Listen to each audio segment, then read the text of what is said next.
So we're well into our series, and this has been a really amazing variety of topics showcasing the depth and value of family medicine.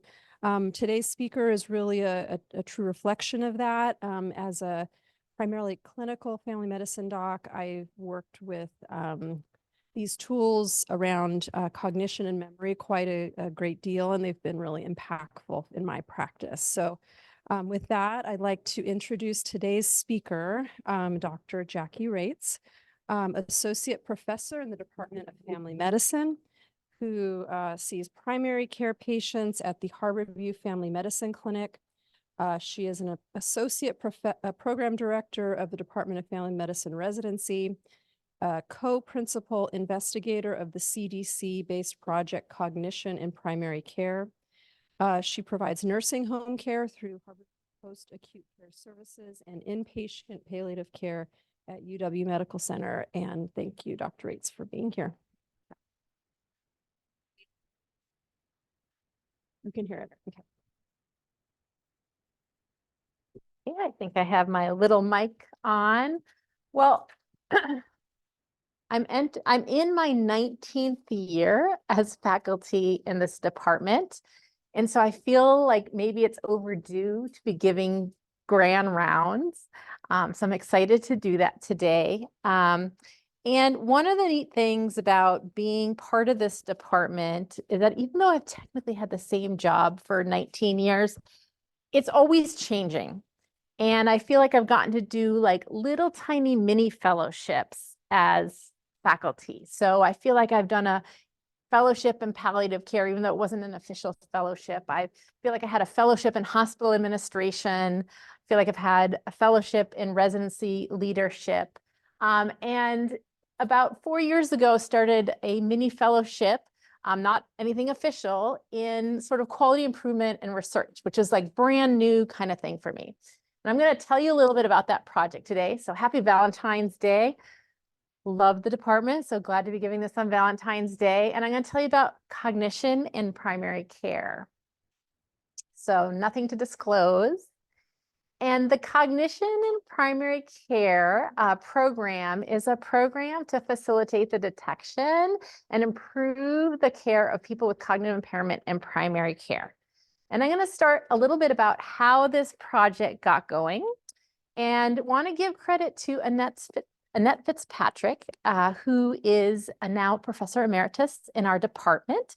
And she's been a career researcher in aging and chronic diseases, and with specialty in cardiovascular disease, physical and cognitive functioning, and dementia. And she applied in 2019 for a special interest project with the CDC to put into practice something from the Gerontologic Society of America. They had something called the CARE Toolkit, which was a toolkit for primary care clinic systems to do a better job in assessing and evaluating for cognitive impairment. And they wanted this to be implemented in a clinic system. So we applied for CDC funding to do that. And so she put together what I would call the dream team. And that includes Barack Gaster, who's a professor of internal medicine at the Roosevelt Clinic. And about 7 years ago, he got really interested in this topic of cognitive evaluations in primary care, and had been teaching a workshop about dementia for several years. They reached out to me as the lone geriatrician in the Department of Family Medicine. And they also found a couple other really cool research scientists. So Basha Belsa is in the School of Nursing and is currently the D. Tournay Endowed Professor in Aging and the director of their Center for Healthy Aging, and carried with her expertise nationally in public health aspects of healthy aging, cognitive health, and impairment, and caregiving. And then also Monica Zygmunt-Suchlin, who has also been in our department. She's a research scientist and current PhD candidate in epidemiology. And her dissertation has aimed to kind of understand better the clinical course of concussion.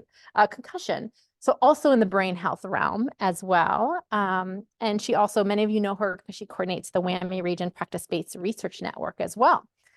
And then also included is Sarah McKitty, who is sort of the coordinator who keeps the whole team together. She's a PhD student in the School of Nursing with a lot of interest in neurocognitive disorders, health equity, and building the evidence to support music as a therapeutic intervention. And I can't wait to watch her career trajectory because she is an amazing researcher in her own right.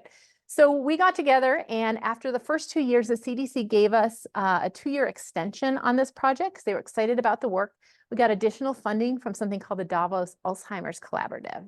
And I'll tell you a little bit more about how we put it together. So why now? Why was there this interest in building primary care's ability to diagnose and cognitive impairment in the primary care setting? Well, as we all know, the baby boomer generation is aging. We currently have 6.7 million Americans with dementia. About 35% of people over the age of 85 have dementia. And in the next 10 years, that will increase by 40%. In the next 20 years, that will double. So I have this very interesting infographic that some people get right away, but also can be confusing. So, you know, as people get over the age of 65, they are at much higher risk of developing dementia. And you can see how tiny the generation that preceded the baby boomers is. And as the baby boomers get older, more of them are going to be in that older age bracket at risk for dementia. And so we're just going to have more people in that age group. And interestingly enough, although Gen X is a little bit smaller, you know, Gen Z and the millennials are even bigger. So we're just going to have many more older people from here on out. So we talk sometimes about the silver tsunami of geriatric issues that the healthcare system is going to have to face. But why focus on primary care? You know, why not have this be in specialty care or in outside clinics? So we know that cognitive impairment in dementia is really a chronic disease. And as primary care providers, we do a good job of taking care of things that run their course over many, many years. We provide patient-centered care. We provide continuity of care. We're already good at managing chronic diseases. And at its heart, this should be a primary care disease. You know, many years ago when type 2 diabetes was on the rise, we really upped our game and learned how to use insulin and other medications to treat type 2 diabetes. And so we really need to be doing this as we face an aging population. The other really good thing is that we already, as primary care physicians, treat the risk factors for dementia. So there's this big landmark study in 2020 about potentially modifiable risk factors. And as primary care doctors, we're already trying to keep people healthy throughout the lifespan. So we know that people who have less education in early life have a 60% increased risk of developing dementia. In midlife, things like hearing loss, traumatic brain injury, hypertension, alcohol use, and obesity, these are all things we already feel really comfortable working with our patients to try to improve their health throughout the lifespan. And as people get older, things like smoking, depression, social isolation, diabetes, inactivity, and even air pollution. So it was sort of postulated in this study that up to 40% of cases of dementia could be due to 12 potentially modifiable risk factors, and primary care doctors are well suited to be preventing dementia even before it develops. When we talk about brain health, you know, it's very, very much the same kind of advice as heart health. And we are very comfortable talking about heart health. We're comfortable talking about diet, talking about exercise, talking about healthy sleep. And for your brain health too, it's also important to think about social isolation, keeping your brain active, trying to keep yourself mentally engaged throughout the aging. So, but this is really hard. So why should we take this on? It's true, it is really hard to potentially diagnose dementia. Sometimes in the early stages, it can be tricky, it can be subtle. Someone can seem like themselves when they have early Alzheimer's disease, and you might not even notice just having a conversation with a person. It also carries a lot of stigma with it. Patients might not want to bring it up. They might not want to be labeled. We might want to skip over it as well, but we can intervene meaningfully if we identify it earlier, because we know that earlier diagnosis will lead to better care. So if we make an earlier diagnosis, we can provide more appropriate medical care. We can reconsider some preventative care. We can modify communication, making sure we write things down for patients or let someone in their family know if we change their medications. And we can help them align decision-making within the healthcare system with their own personal individual goals.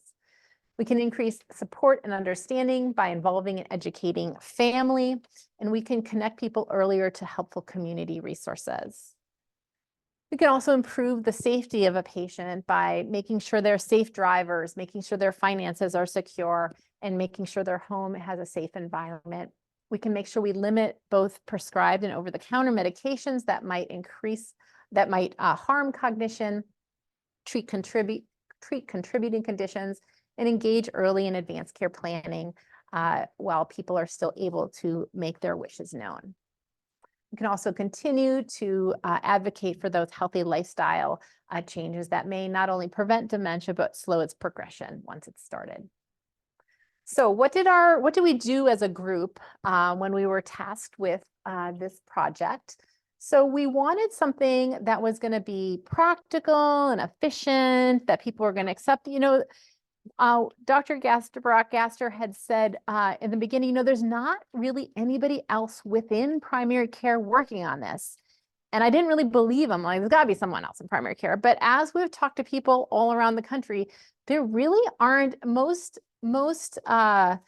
programs are being led by specialists. So we were sort of approaching this problem from the lens of the busy primary care provider. We both are, you know, engaged in primary care, see people of all ages. And we want, oh, my slides went ahead. We wanted something that someone who is a full-time clinician would find acceptable. And so we looked at that care toolkit. The original version of it was 144 pages long. It had lots of great resources in it, but realized that if we could pick out and make some suggestions about which resources to use, that was going to be something that a clinic could more easily incorporate rather than looking through the whole model themselves and deciding what to use. And we wanted to keep the structure simple. We wanted to also recognize that diagnosis is not enough. So, you know, one of my good friends who's a family doctor for 20 years said to me, you know, I can diagnose dementia, but then I have nothing to offer. And we wanted to really change that and also give people tools to be able to help their patients. In interviewing, even within our own UW neighborhood system, there's a wide variety of the amount of social work support from between clinics. A lot of social workers are engaged in BHIP, which is fantastic, but they don't necessarily have a lot of time for recommending resources to older adults. We also knew that the training alone probably wasn't enough, that we wanted to have some tools in the electronic health record that would also help people once they've done the training. One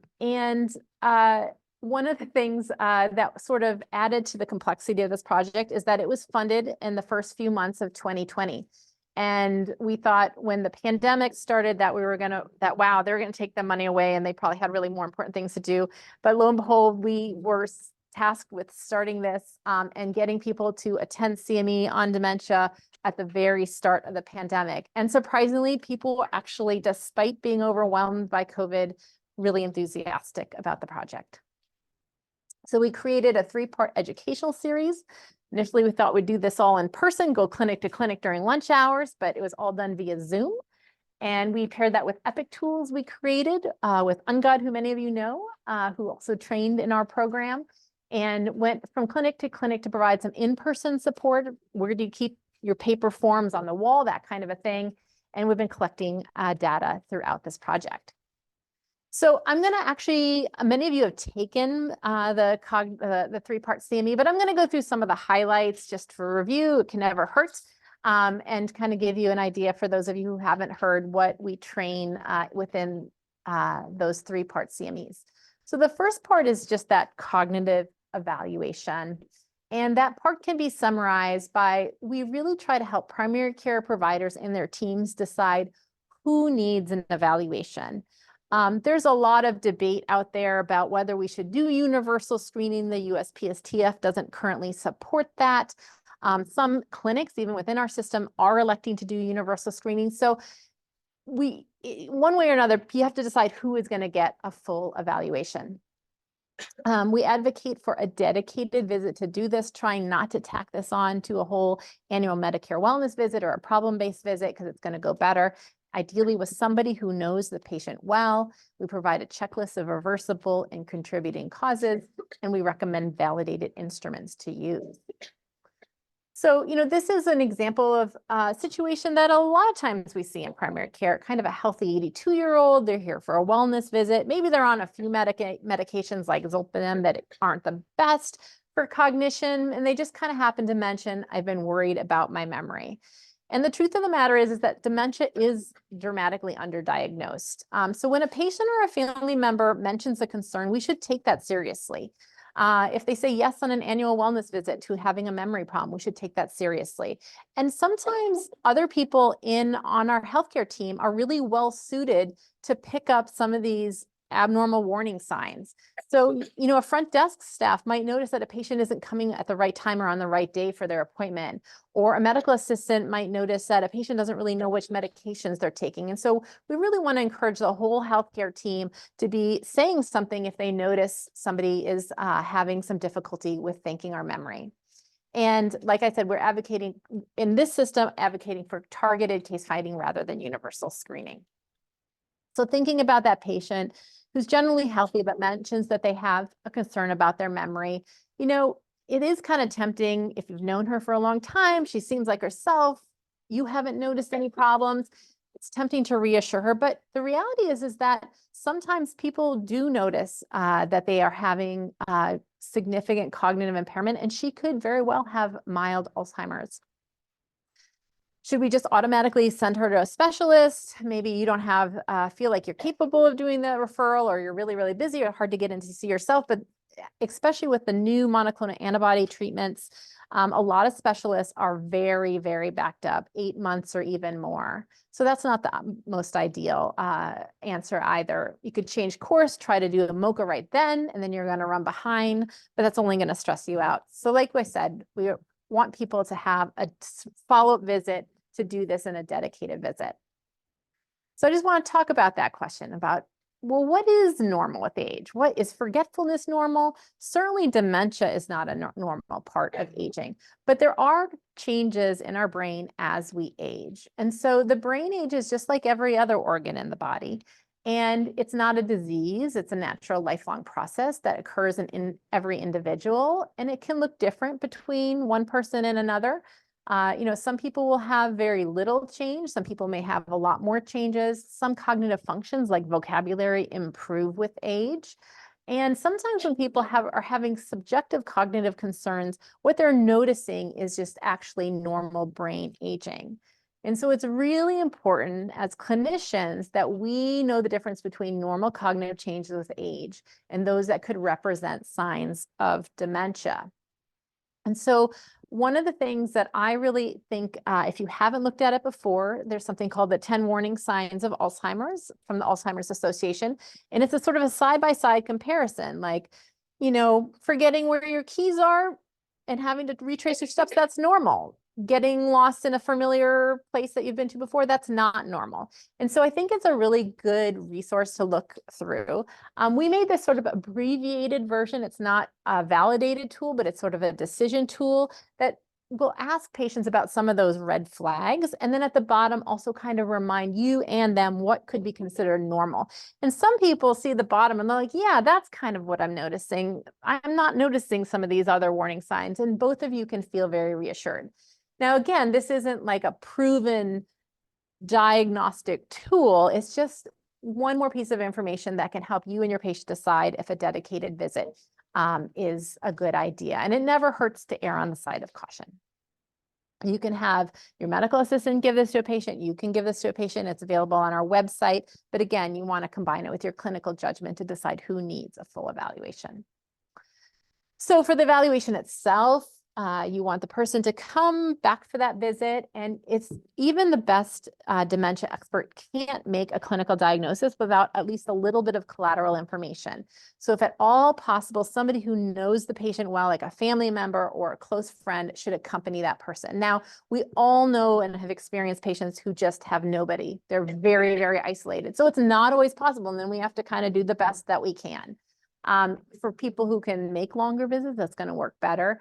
There are specific billing codes for dementia evaluations, which are kind of complicated. It's a little bit like the annual Medicare wellness. If you don't do all of the check boxes on it, you can't build the code. And we kind of made the executive decision when we were rolling this out to UW Medicine that most providers aren't doing this enough to warrant training them in all of the sort of nuances of those billing codes. And around the same time, level fives, which often if you're doing a little pre-charting is pretty easy to get to in these cases, is almost as many RVUs. So the cognitive evaluation can be broken down into 3 parts: a checklist to go through of reversible causes and other factors you can fix, getting that input from a family member or someone who knows them, and assessing cognitive function with a MoCA. So this is sort of a list, and we decided to keep this list brief. This is not an exhaustive list. Certainly if your patient has certain disease processes, like maybe they have liver disease, and you should see if they're having, hepatic encephalopathy. But this is sort of a minimum bare bones of what you want to do. We recognize this is being used by providers who already are very seasoned, already can think of other, differential diagnoses, but these are things you don't want to miss when working up someone for possible mild cognitive impairment or dementia. So B12 and thyroid should be checked. You want to review medications both over the counter, because people take a lot of medications like Tylenol PM with Benadryl in it, or maybe a sleep aid like Unisom that's very anticholinergic. You want to ask about sleep disorders, particularly sleep apnea, have a very low threshold for getting someone screened for sleep apnea, asking about depression and other mental health disorders, asking about alcohol and other substance use, and certainly screening and treating hearing loss, which we know can sometimes decrease the chances of developing dementia by treating hearing loss. This is a screenshot. All of our EPIC tools are available under the Cognition Smart Set. Cognition and Smart Set are the only things you need to remember. So we've made use of these vanishing tips that sort of remind you why you want to check for these things. And we've also now made them available on the National EPIC Library to outside systems. In terms of guiding the conversation and starting the conversation with a family member, we decided to recommend the use of the 88. It's an 8-item questionnaire that's been validated, and it asks the family member, has there been a change in the last several years caused by thinking and memory problems?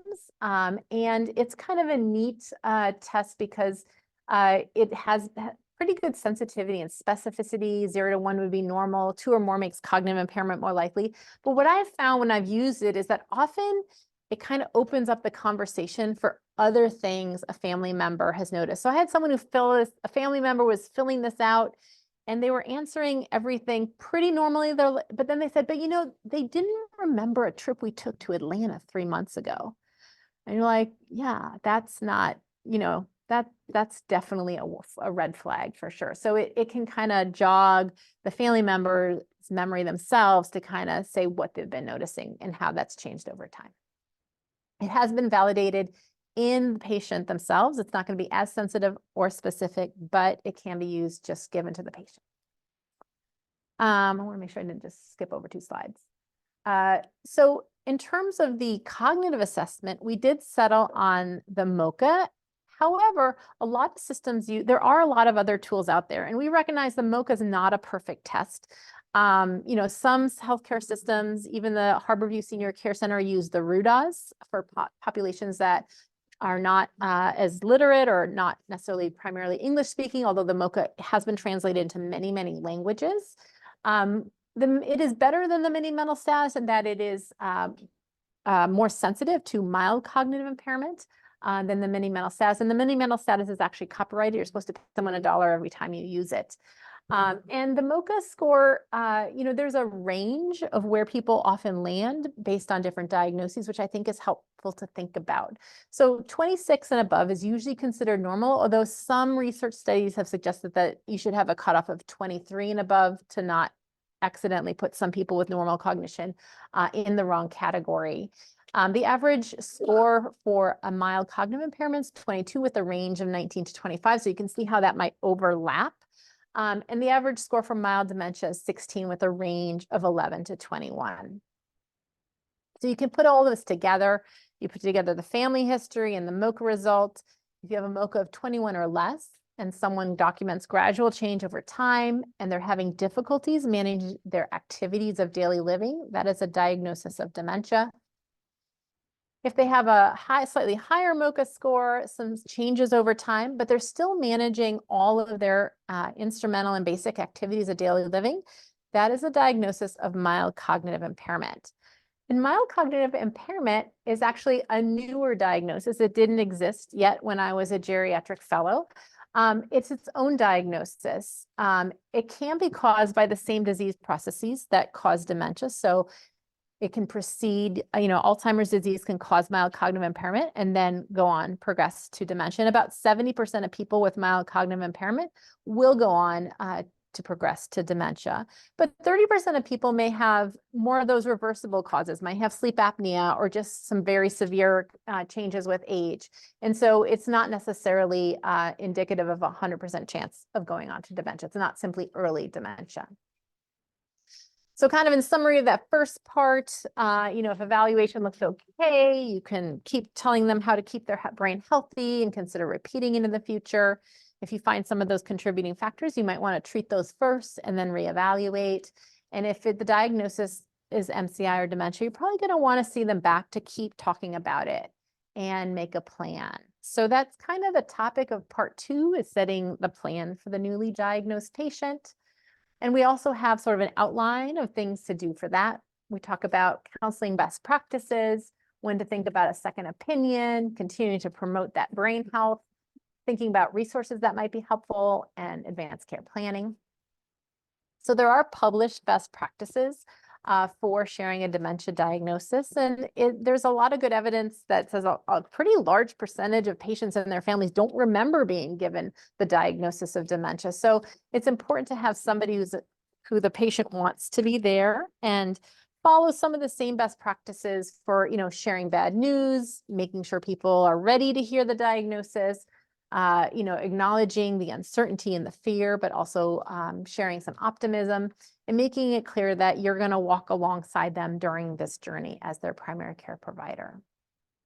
There's a lot of prognostic uncertainty. If they have mild cognitive impairment, it's uncertain if they'll develop dementia. If they have dementia, it's uncertain of how fast it will progress, because there's a fairly variable progression for even dementia. But with some exception, it's usually quite slow, over a decade or so. So people can be reassured that, for many years, you'll still be kind of, where you're at now. And again, reassuring, kind of preparing them, as we often do in palliative care, hope for the best, but we can be prepared for everything. We go over in the training a little bit more the different disease processes that can cause dementia. By far and away, what we see the most is Alzheimer's. It's the most common. However, it's being increasingly recognized that most dementia is actually a mixed from multiple causes, and that as you get older, that incidence of mixed dementia increases with age. And so that even if you do see a specialist or get a lot of specific testing, precise diagnosis is often not possible, and we're continuing to work with some degree of uncertainty. And who needs referral to a specialist? That's a really complicated question to answer. Some patients, no matter how certain you are of a diagnosis, they're definitely going to want a second opinion, and they should get that.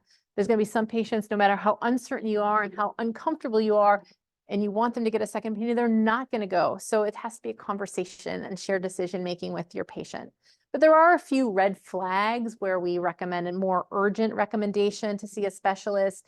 If there's rapid progression in less than 6 months, atypical neurologic symptoms, early visual hallucinations, which can often be seen in Lewy body dementia, which can be much harder to diagnose and treat, or young onset before the age of 65, which is relatively rare as well. I'm going to briefly now talk about some of the resources that it's good to know about. One of the programs that I learned about during this, putting this together, is something called Powerful Tools for Caregivers. It is a course that before the pandemic was usually in person and only available in a few cities, but now it's also available online. So it's more widely available, it's free, and it's for caregivers. And there's good evidence to suggest that caregivers who take this course, they engage in more self-care behaviors themselves. They're better at managing their own emotions. they report increased confidence in coping, and they have increased use of community resources. So a really good training program for caregivers that can be done now online. I also want to make sure that all of my patients and their families know about the Alzheimer's Association. They have a 24-hour helpline, which is staffed by social workers with expertise in geriatric care. They have translators in many, many languages. They can give urgent advice, but also refer to local chapters that often have in-person programming. And what's great about the Alzheimer's Association is that all of their services are free. They also have a lot of great references, both for patients and providers on their website.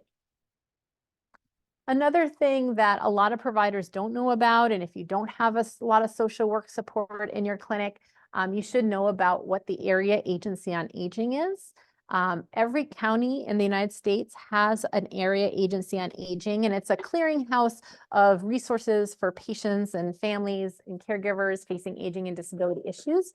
In King County, it's called Community Living Connections, and it's run by Aging and Disability Services. We have an 800 number also with lots of translators available, and these are just their logos as well. Our website has even more resources to check out. I particularly like the cross-cultural resources that we have, but we have sort of sections, people who are just worried about dementia, concerned about developing dementia, people who have gotten a more recent diagnosis, what should they think about, and resources for caregivers and other topics as well. So in our last section, we talk a little bit about managing mild cognitive impairment and dementia.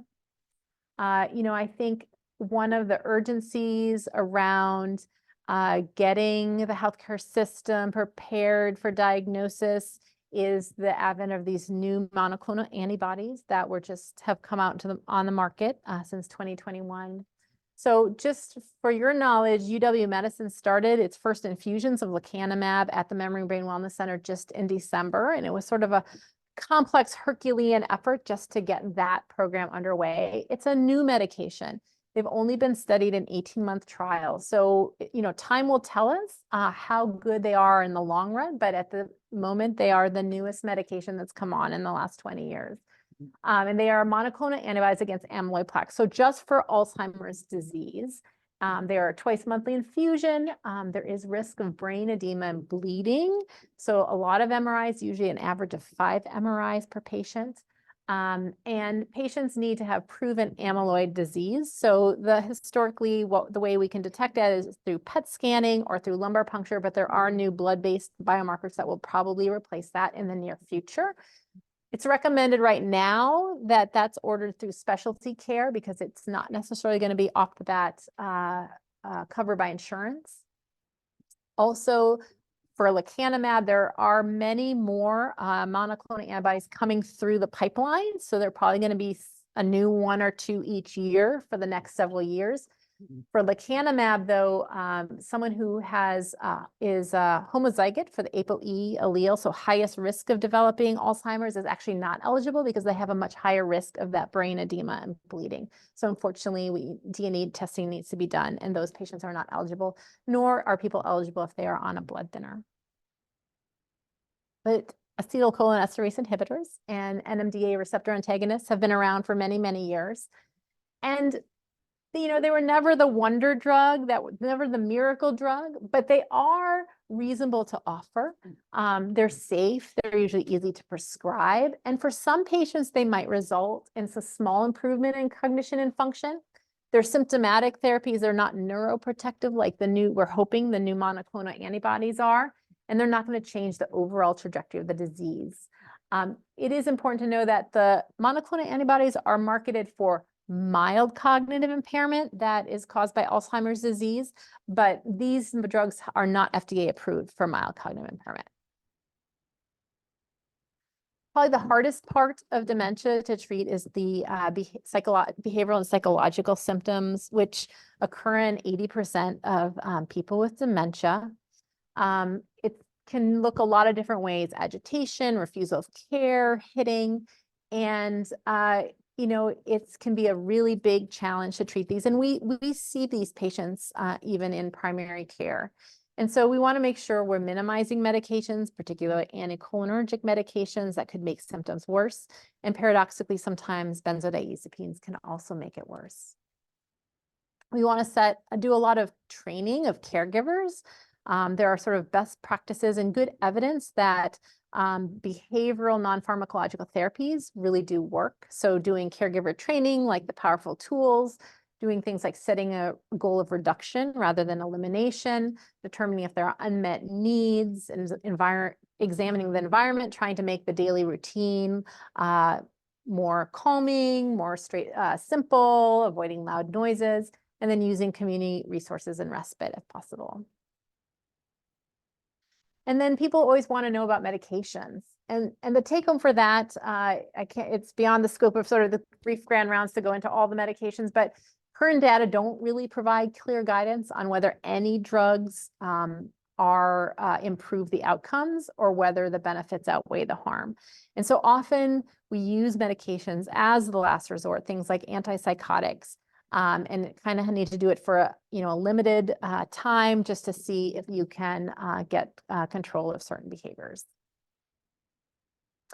Advanced care planning is an important part of dementia care as well. Certainly, while a person's still able to designate a healthcare power of attorney, you want them to do so and recognize that they should have maybe alternates, because in 10 years, if somebody is also older themselves, they may not be able to serve in that role. Later stages of dementia, a pulse is appropriate.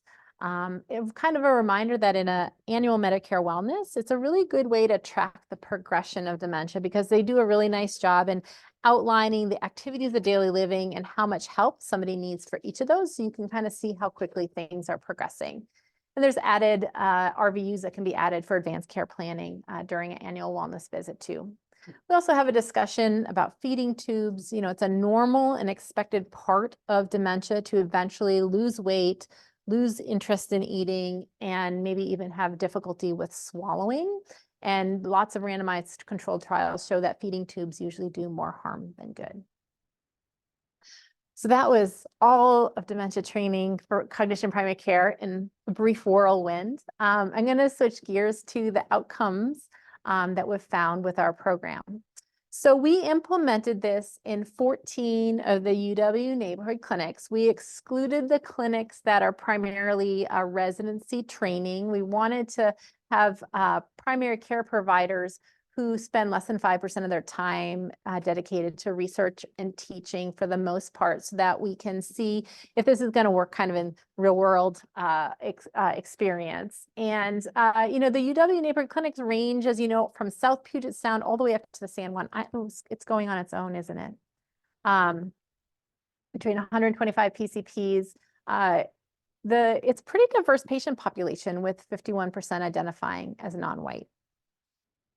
We looked at our electronic health record data, use of our tools that we created, number of cognitive evaluations done, and number of MOCAs entered into the behavioral health flow sheet in EPIC. And we looked at the number of new diagnoses of mild cognitive impairment. I don't know why it's going on its own. It's clicking without clicking, but we're almost done, so it's okay. And we also did before and after surveys of the training as well. So during the course of this program, we've seen a steady increase in the use of electronic health tools, which is nice to see. It feels like it's still gaining momentum, even though we're done with the training, the Zoom trainings, and all of the in-person clinic visits. We've also seen a steady increase in the number of Montreal cognitive assessments that are entered into EPIC as well. And these are the ones just entered from the primary care clinics themselves. I think the behavioral health flow sheet was underutilized at the start, and we found even some problems where the paper version, the little boxes didn't quite match the boxes in EPIC, and we got that fixed, which made it way more user-friendly to enter into EPIC. And the most exciting part is that we've seen an increase in newly diagnosed patients with mild cognitive impairment in the primary care setting, which was the goal of this project. Our CME has had really good reviews in general. People feel like it's relevant and they expect to use it. And our initial pilot, we tested how they felt 6 months later, and they still reported increased confidence in assessing cognitive concerns. These are just some quotes that people had for the CME, which were very positive. We utilized a validated instrument called the GPAX-D, the General Practitioner's Attitude and Confidence Scale for Dementia. It's a tool that was developed in Australia, and it was designed to evaluate training programs, training primary care providers how to take care of patients with dementia. So we're like, oh, this fits really well. And we've seen statistically significant improvement in attitude to care, engagement, and increased confidence in clinical ability. So that's really exciting outcome as well. So our next steps as we kind of wrap up our UW Medicine Quality Improvement Project is, we created an e-learning module that has the content from the 3 Zoom sessions, and that should be published in March by CDC Train, which is a free CME platform from the Centers for Disease Control. So anyone can take it anywhere in the world for free and get CME credit. So that's really exciting. We're hoping by mid-year to have training videos of our lectures as well that can be viewed on demand, and also start to make sort of a paper box kit of some of the forms and folders that we brought out to clinics so that other clinics can also implement this. We have a lot of interest in this from other programs. We're talking with UPenn, with Baylor, OHSU. And so there's a couple other people who are really interested in trying this model out as well to see if they can see the same results. So I'm just going to kind of summarize some of the take-home messages from the training and from this experience. We can do cognitive evaluations in primary care. Brock and I feel like we're really just, this is stuff you probably learned this even in school, but like we're cheerleaders. We're telling you, you can do this. And, we're already telling people how to live healthier lives as primary care providers. And so we're really well suited to promote brain health throughout the lifespan. We can do a good job in ruling out contributing causative conditions. These are all conditions we treat every day in primary care. We can walk with our patients as they face uncertainty. There's so much uncertainty in medicine, and we face that every day as primary care providers, and we can work with our patients as they think about the uncertainty of their cognition in the future. With support, people can live well with dementia. You should know about the Alzheimer's Association, powerful tools for caregiving, and your local area agency on aging. There's benefits and burdens, both the old and new medications. Behavioral disturbance are best treated with non-pharmacologic approaches. And it's important to operationalize primary care's superpower of longitudinal care. It's so valuable. I'm a primary care physician. What's your superpower? So that's all.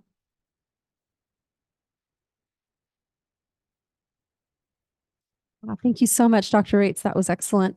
I can say firsthand, using these tools, they've increased my confidence. It's really, the patients really appreciate the approach, bringing in family members. And so thank you so much for all that work. I wanted to know if anyone had, I don't see anything in the chat, but any questions here in the room, I can bring you the mic. Do you have anything you want to ask Dr. Raetz?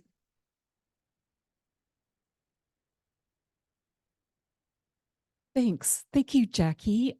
As a evolving geriatric person, I really appreciate your addressing this topic. And I think it's actually very topical in the nation right now, in the news and so on.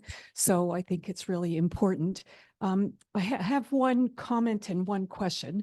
One comment is that one of the things that I've become super interested in throughout my career in medicine is our knowledge of our microbiome and how we have to live in harmony with our microbiome and try to encourage the growth of healthy organisms all over our bodies. And I think that that is something that if we do a good job at that, with our starting in pediatrics, will just be helpful throughout the throughout ages of all our patients. Of course, we need help in food the food industry and all that kind of stuff for that as well. But anyway, I just think paying attention to our microbiome is something that will actually help cognition in the future. And then the other question I just have is for your research is, are you going to be or planning to collect any data, like sort of outcome data from patients or from caregivers? I know that that would probably take a long time, Yeah. but just wondering if that's There are part of. so many spin-off projects that we could do with this. Right now, we're actually just looking for funding to just keep it going at the end of 2024. And so we're open to projects that might be funded that way as well. But yes, we would like to do more, especially since a lot of folks on our team have done a lot of research around caregivers and things like that too.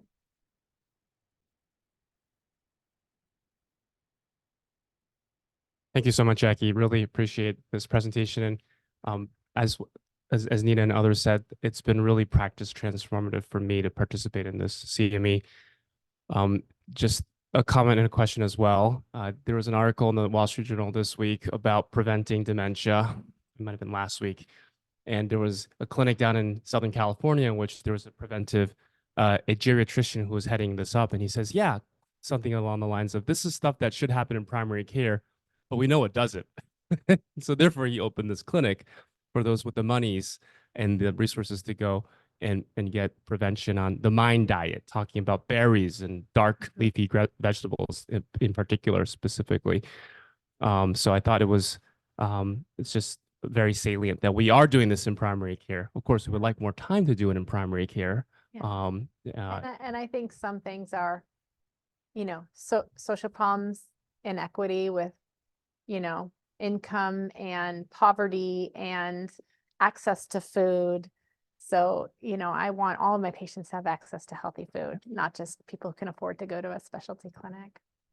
A quick question for you is just any advice or development on just very, very end of life, almost hospice issues. Like last week, I had a patient with Alzheimer's who I diagnosed and treated according to the URCME, and they were eventually on quetiapine for behavioral and psychiatric symptoms of dementia. But she ultimately was admitted to Northwest Hospital's Gero Psych unit. We have that resource here, thankfully, but left AMA.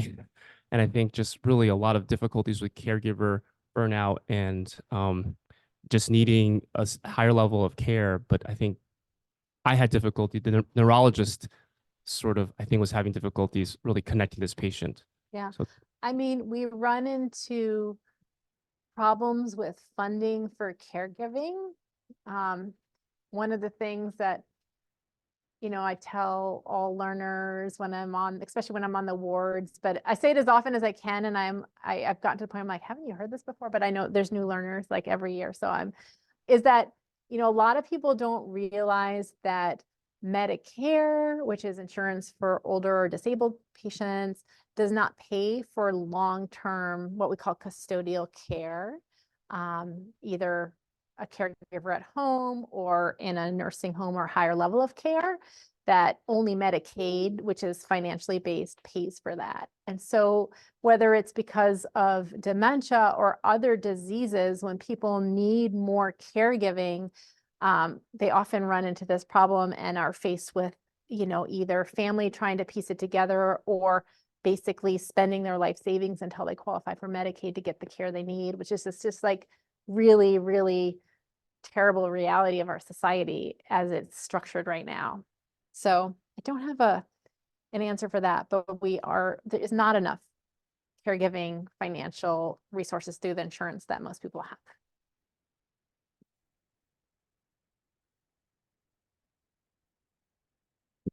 One.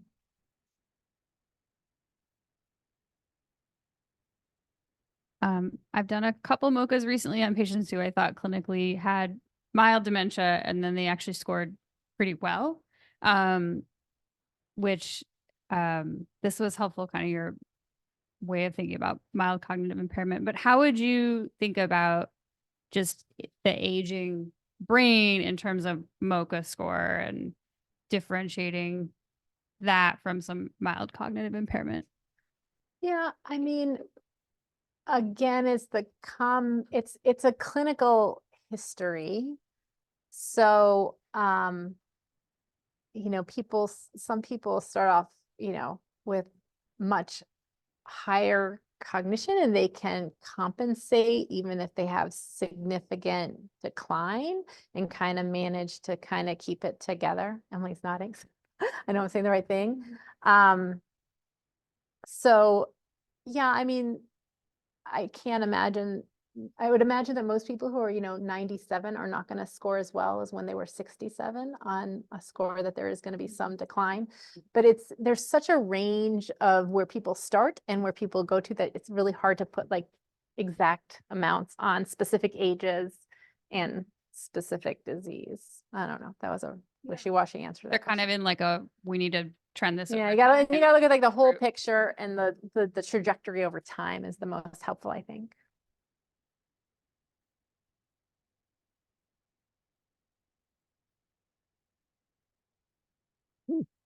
This is maybe an uncomfortable question, and I think I represent this remark. You mentioned the superpower Mhm. of family medicine, and many times a couple of your slides offered the reassurance to a patient that we would be there for them. I think one of the side effects of our current healthcare system is patients feel very abandoned.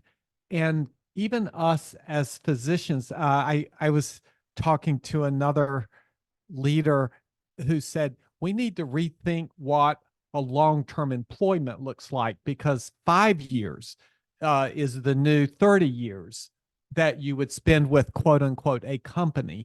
And this occupies my thinking way too much, because I'm concerned and absolutely agree and believe that the secret sauce that is primary care is in that doctor-patient relationship.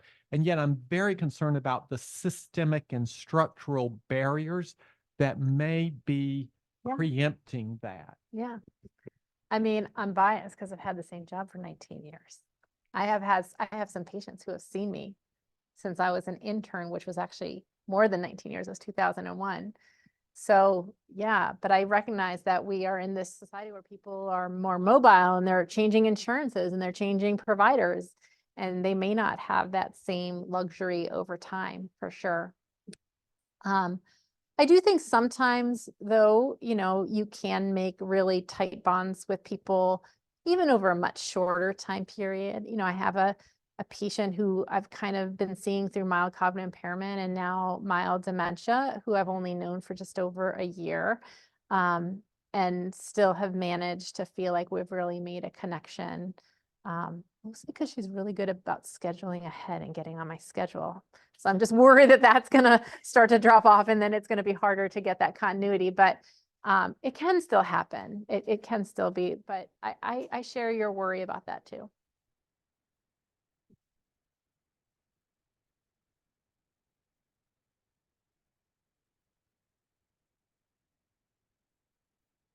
One thing that I've found helps a little bit with that is the advent of telehealth, because if somebody doesn't show up and I know that they don't show up sometimes, I can call them and try to do a phone visit, which really helps. I actually had somebody that I overbooked today because that's the only way I could get her in after she no-showed last week. One resource I do just want to highlight, as far as just if you have that patient you're really worried about, is adult protective services, because it is something that if you're really worried, is that safety? Is that, you know, somebody who's really falling through the cracks? Sometimes that's a way to get somebody out to the home and to get somebody who's actually seeing what's happening there. And then of course, home health and our other resources if somebody's not able to get into clinic. But yeah, no, telehealth, even if somebody can't get onto Zoom, can still be that way to help make some of that continuity and still reflected in our RVUs. You know, and this is hard. I went through dementia with my late father-in-law, and as a geriatrician, I missed it at first. You know, I didn't see it when it was happening, and he was difficult and wouldn't leave his home, and we tried to get him into assisted living, and adult protective services was called twice. The second time, the occupational therapist called me and said, I'm going to have to call. I said, please call adults. Thank you. Maybe they'll do something. So sometimes even when those things happen, it doesn't go. It doesn't go. So it's hard. It's a hard journey for everybody involved.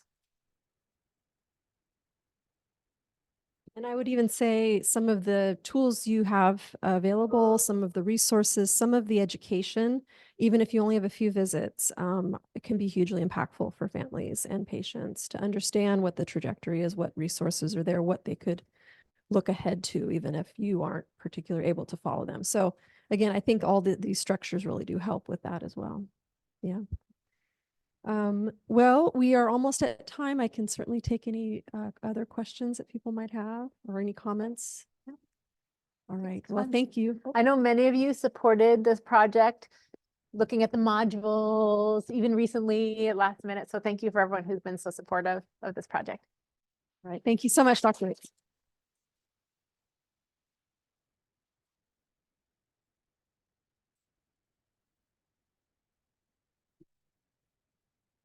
I want to point out, Paul, that when you called me to tell me about this project of Annette's, I said no at first.